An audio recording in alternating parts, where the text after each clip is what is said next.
Hello friends, welcome back to my channel. কেমন আছেন সবাই? আশা রাখছি খুব ভালো আছেন, আর আমিও কিন্তু ভালো আছি। আর এদিকে চলছে রান্নাবান্না, চাপিয়ে দিয়েছি। আর এখানে মা পেতে নিয়েছে ষষ্ঠী, তো এটা হচ্ছে আমাদের কিন্তু বড় ষষ্ঠী।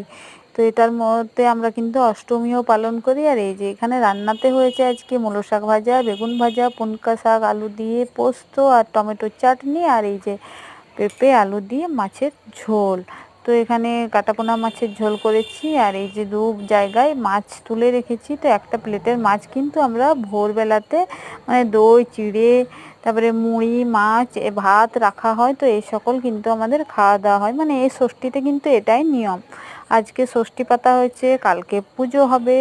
আর যে ভোরটা হয় ভোরবেলাতে খাওয়া দাওয়া হয়। আর এখানে যেহেতু পুজো সামনেই চলে এসছে, আর বেশি দিন নেই, হাতে গোনা কটি দিন বাকি, তাই সবার ঘরে মোটামুটি কিন্তু পরিষ্কার পরিচ্ছন্ন কাজ চলছে। চলো টাটা।